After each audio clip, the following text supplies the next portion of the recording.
Hello, and welcome to the 6th day of the modern Decameron.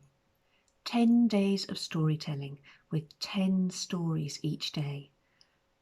My name is Hannah Brailsford, and I'm really honoured to be part of this exciting project.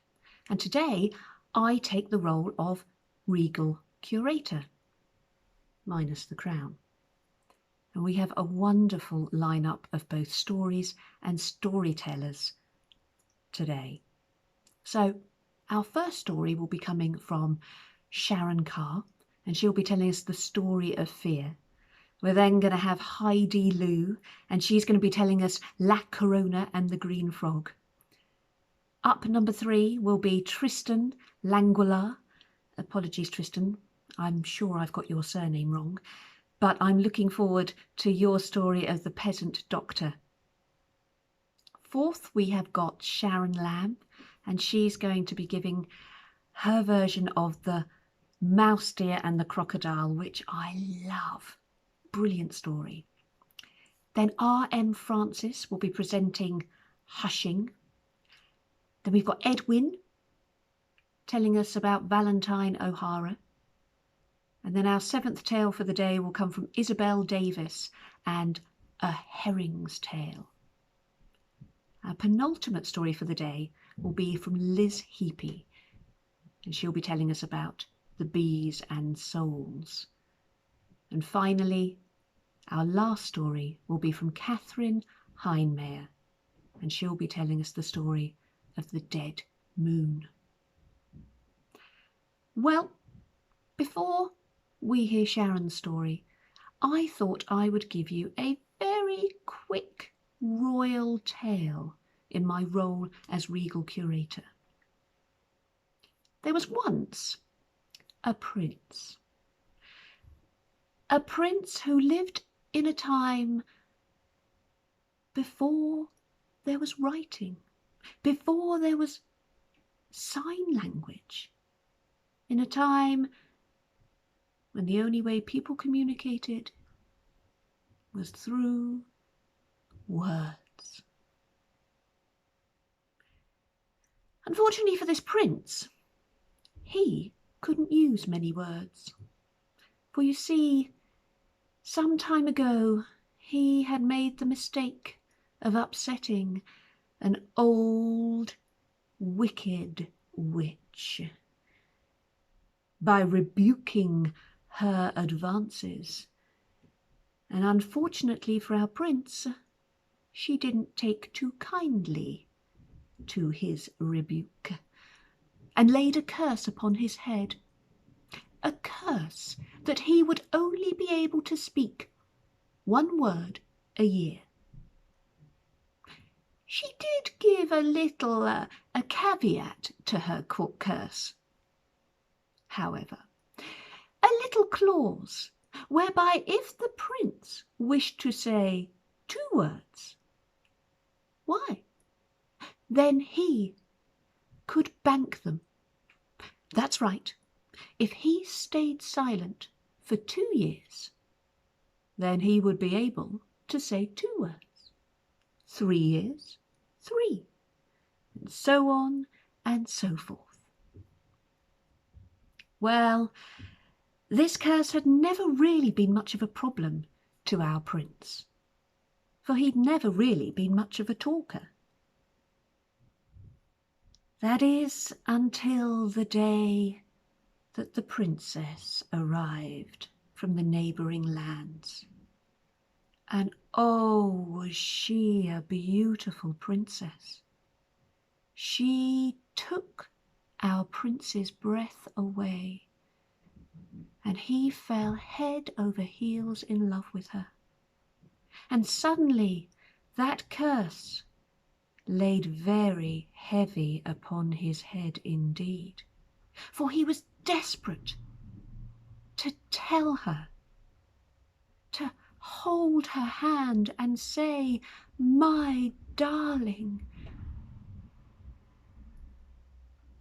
So he decided that he would stay silent for 2 whole years, so that he may do that very thing.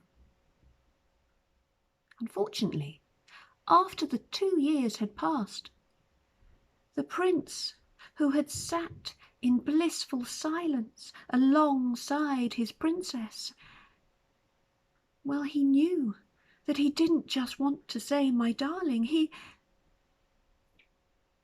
wanted to tell her how much he loved her too. "My darling, I love you," which meant staying silent for another 3 years. Well, at the end of the 5th year, having spent all of that wonderful time in each other's company, silently, the prince knew that this princess was the woman for him, the only woman he would ever need, and so he wanted to ask her to marry him.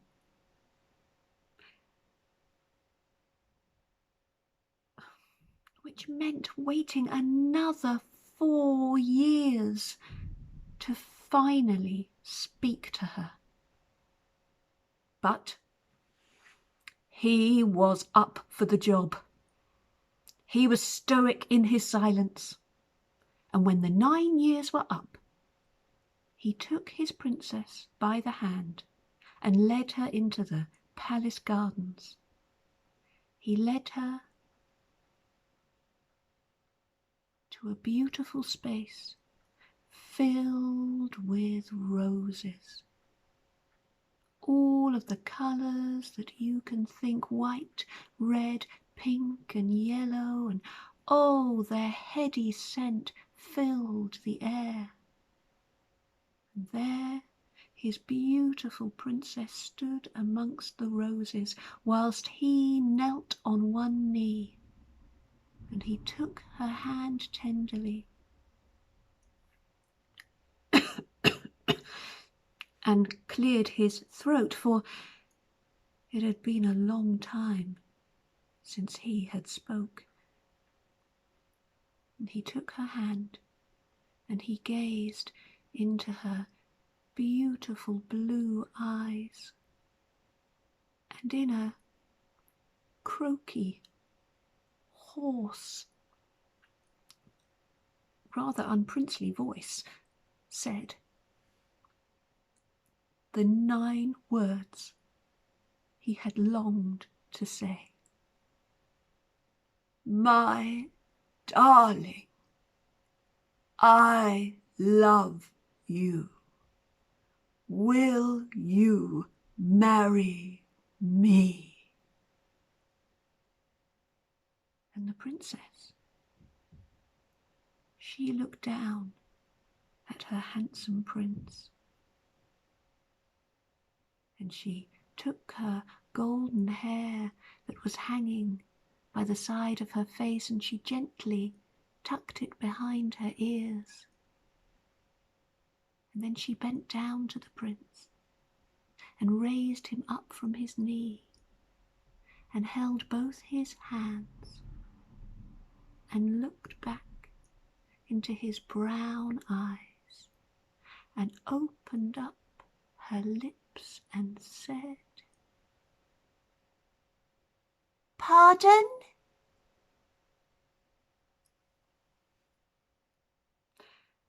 Well, it's time for you to open up your ears, grab a cup of tea, find a comfy chair, and enjoy our first story.